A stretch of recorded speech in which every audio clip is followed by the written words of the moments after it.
What's up, guys? Straight from the chest. My name is Justin Groth, and guys, thank you for tuning in with me on this beautiful Sunday. This is a personal development podcast. For those of you who are new to the channel, guys, we talk about delving into your destiny. We talk about finding your purpose and really just constructing the best possible self that you can be. Guys, this is my favorite part of the week.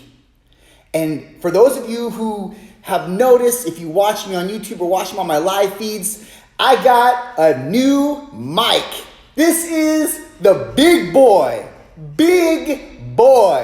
I'm so excited to talk in this thing. I never thought I would be that tech geek that got into microphones and all of the stuff coordinating or associating around that.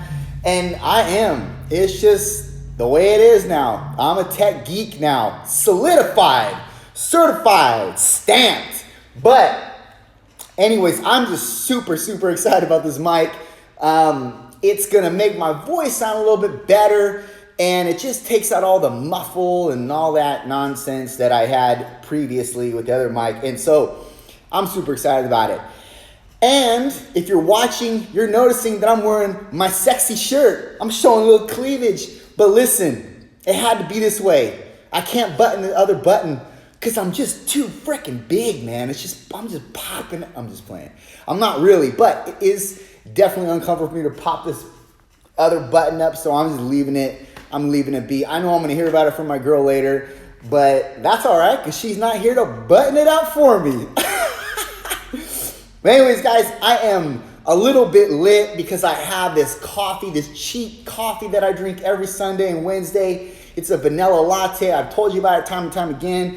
It's like one of the highlights of my day because I really lead a pretty simple and uneventful life. I mean, it comes to work and it comes to my high carb days and I look forward to like three things, really. Training, high carb days, and coffee on my four things. And my podcast. That's it. That's my life right now. I mean, aside from all the other responsibilities that I have to attend to, that is it. And so we have started this new segment called We're Not Friends. And today's topic originates around the new documentary that's causing a lot of controversy. I don't give a shit about it, but a lot of people do. And it's called Game Changers. And for those of you who are uninitiated, I'm not going to break it down, but basically it's talking about, it's biasing veganism. Yes, veganism. I said it right. You say it wrong. It's not veganism. It's veganism. You know why it's veganism? Because when you call a vegetable, you don't call it a vegetable, you call it a vegetable. So why would it differentiate when we talk about a person that's constructed around that type of a diet? It's a vegetarian, it's vegetables, so it's also veganism. I know I just blew your mind, but that's some of the things that you get when you enter into this podcast, enter into my realm. So for all you vegans out there, we're not friends if you talk about your veganistic diet. I don't care about it. And I don't care about the documentary.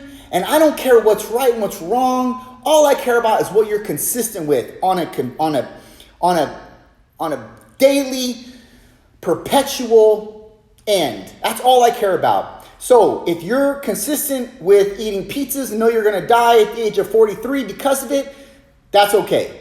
It's your life. You do what you want. If you're consistent with keto, I hate keto, but that's fine if you're consistent with it, but you're not because nobody's consistent with keto. It is just the way it is. You'll find out in 6 months when you want to blow your brains out. But if you're consistent with that, stay true to that. I don't care. If you're consistent with veganism and that's the thing that you love and you're consistent with that and you're okay with looking emaciated and all that shit, okay, do that. It doesn't matter. For me, and my household, we're going to lead a balanced lifestyle. That means not omitting any kind of one macronutrient, even when it comes down to omitting animal proteins. And let me just say this. Because we're not friends if you talk about your veganistic diet, we're also not friends if you talk about all of the documentaries and such founded around veganism and the game changers in general. If you talk about the game changers, we're not friends also.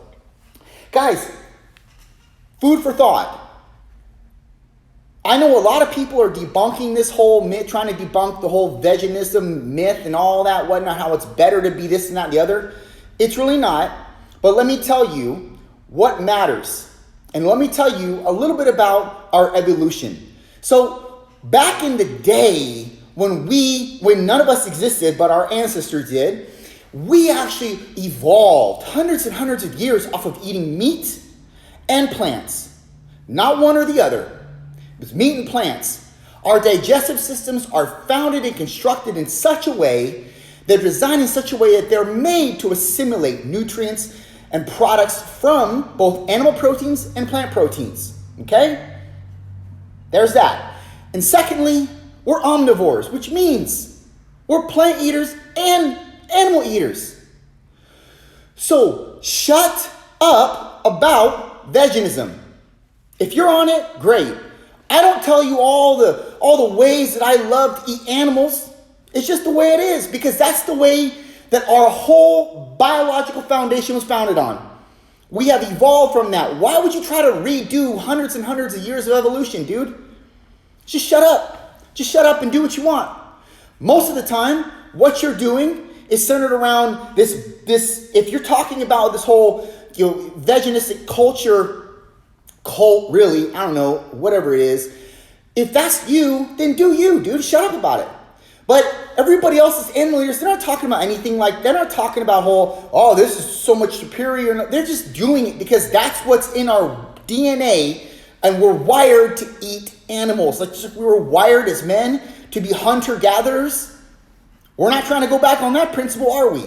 We're still providers of and protectors by nature today as men. And if you're not, I don't know, you maybe went off the deep end somewhere down the line. I don't know. But to each their own, right? There's that. What I'm trying to express is that there are fundamental sound principles to who we are physiologically, adaptology, and from an adaptive standpoint that matter. And then we should take in consideration and not try to reprogram or reformat or try to reinvent the wheel with. Just go with what has worked with us for the last hundreds and hundreds of years. Got it? Great. Okay. Man, there's a lot of ground to cover today. First, let me drink some coffee. And you know what? I know you can hear that through my new microphone. I know you can hear it just drizzling down my throat. That's vanilla latte at its finest. Oh man, so good. So good. Guys, I posted something just the other day about, now this is the message. We're going to get to the message now. Now enough ranting, we're going to get to the message. I posted the other day on my story regarding it was a psalm. And this psalm was given to me from one of my clients, a reminder of such. And she forwarded it my way because she felt compelled to. And you know what was funny about that psalm is that, not funny, but it was just so gratifying in the moment, because the psalm was basically hitting me at a point that I needed to hear. I needed to hear that psalm. I mean, you ever witnessed that in your life where things just, literature or people or words come across your path when you most need them? And this is a psalm that I could literally read every single day. And really, we all should read this psalm every day. I wish I had it in front of me. I don't have the exact psalm in front of me, but I did post it on my story the other day. And I remember it. It was basically saying, and this is kind of a spinoff from Jeremiah 20:11, which is I have plans to prosper you, to give you hope in a future, etc., etc. Now, this psalm was basically emphasizing that none of which you do, none of the breakthroughs that you have are authenticated on your own. And that when it's time, when it's your time, you're going to come into a breakthrough with no effort of your own. And we should remain solid in the plan and the obstacles associated with the plan that come with the plan, really, from which God allows us to go through and he brings our way. And all too often, you know this, I know this, we get lost. We get lost, and we get more lost the more we try to figure everything out. And we get more foundative in our own execution that we stop allowing God to execute anymore because we're so deathly ambitious of the future. And I say the word deathly to accentuate the ambition, because it can be our death if we're too ambitious. And what I mean by that is, if we're too much involved and we don't listen enough to what God has to say, the creator of our being, that guy, if we forget to listen to him and we just try to do all this on our own, A, we're not going to get as far as we think we'll get. And B, it's not going to be glorifying in terms of leaving a legacy and glorifying to him. And that is when we lose out on everything. If we're too structured in our own power, in our own might, in our own energy, and we don't allow someone else, albeit you think it's probably a weak thing to just, let faith run its course, or be faithful, or let the power of the unknown do its thing. You may think that's a weakness, but that's a strength. Because how many of you can sit there, unbeknownst to you, you doing your thing every single day, you're working, you're putting your hustle in, and you're doing your best, but nothing's happening, but you are moving around and doing things and being proactive to the best of your ability, but yet still nothing is manifesting, nothing is bringing to light what you want in that season. So you keep doing more, and you're doing the opposite of what God wants you to do. Because see, you can't run this race on your own. And it's not because of your own strengths and your own ambition or energy alone that's making your talents come to fruition. And that's what a lot of people are missing the gun on. We're missing it because we think that it's because of our own efforts and it's because of our own production that we're manifesting this wealth or this type of environment. Like, yes, you can't sit on the couch and eat Cheetos and expect good shit to come in your door every day. You can't. But in the same token, you can't also rely on just yourself, because you're not big enough. You're not strong enough. And to be honest with you, it's only God that put the talent in you from the beginning. You're the only reason. God is the only reason why you have any talent or skill set at all from the gate. I'm not talking about what you learned when you're an adult, which can be also centered around God too. Because see, God will put different people in our pathway in different seasons of increase and decrease to construct us from the inside out, to get us prepared for the season that he wants us in. But we don't recognize that. We only recognize it as, this is all me. This is all me. It's not.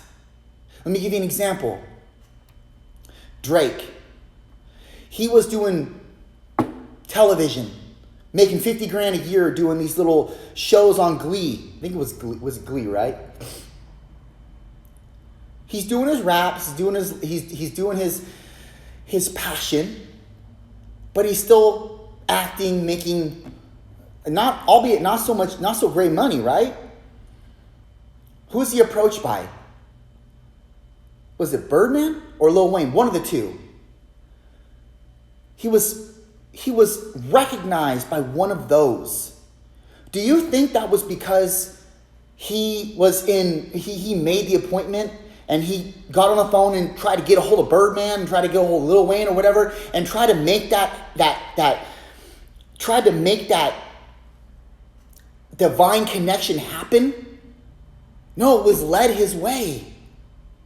But see, he was ready for it when it happened.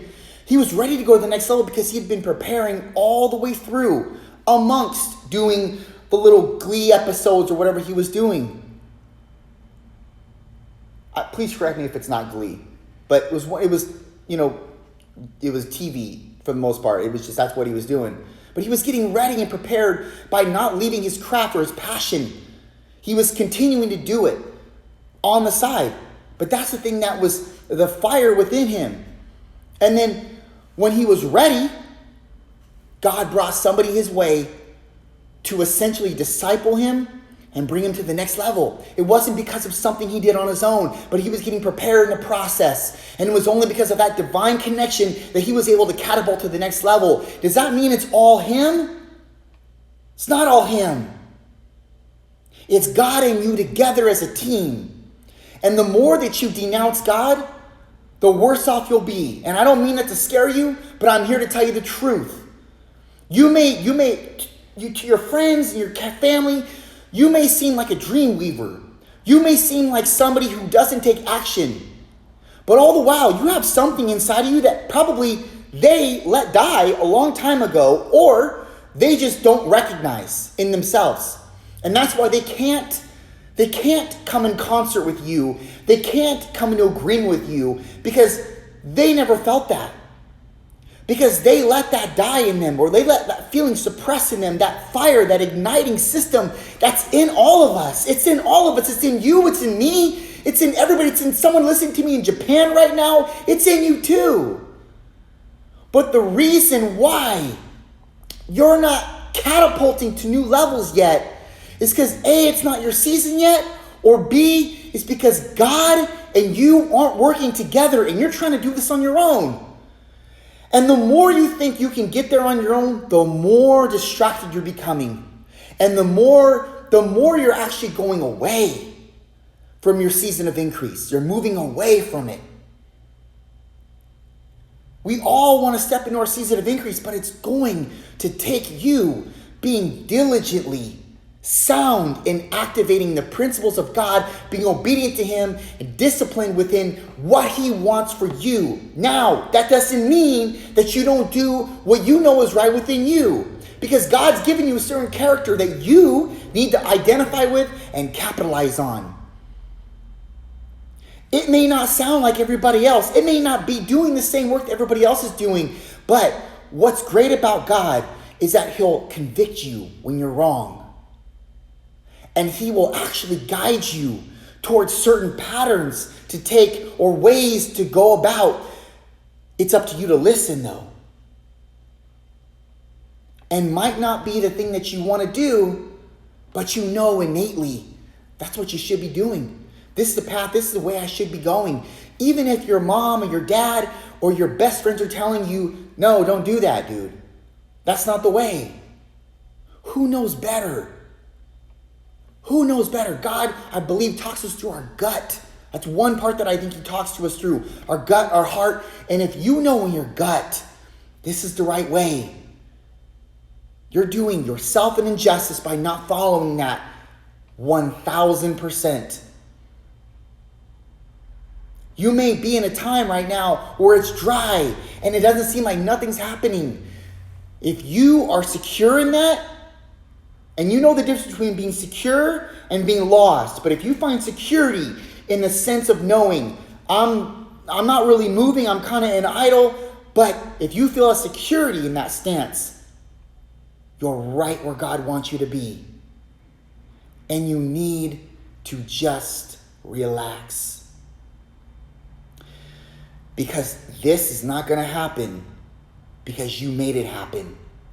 This is going to happen because you listened and you got prepared and you were diligent in the process. And then when your time is there, it presents itself. But it's through no effort of your own alone. Remember that. through none of your own.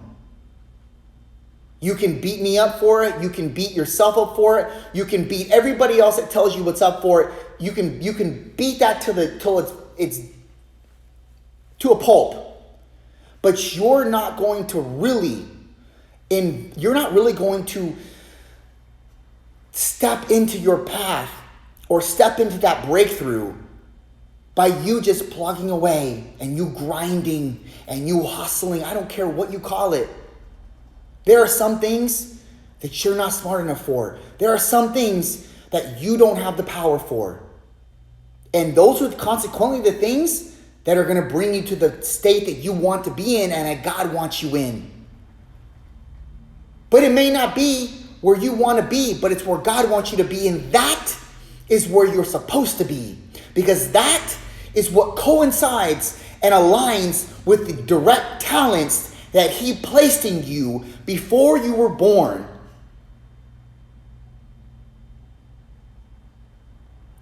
It's up to you to believe that, to believe in yourself, and go run with that until you die. But I'm telling you, if you activate those principles,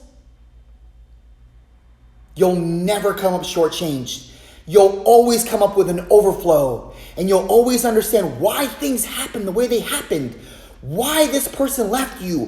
Why your parents disowned you. Why they called it quits on providing for you. Why your best friend left you. Why your girlfriend left you. Why your wife left you. You'll understand. You don't understand it now. You're not supposed to. But you'll understand it when that breakthrough comes and you're like, that's the only way this would have worked out anyways. But through no effort of your own alone. Remember that. Guys, no one is self-made. Nobody. Not Warren Buffett, not Bill Gates, not nobody. Because guess what? From a conceptual standpoint, they were all given those seeds of greatness. They just listened to them. They just capitalized and honed in on what they were great at. And it didn't matter what anybody said. They did it because they knew if they didn't do it, they'd rather die. That's where you ought to be. In the position where if you can't do what you breathe and sleep and eat every day, if you can't do it, then you'd rather die.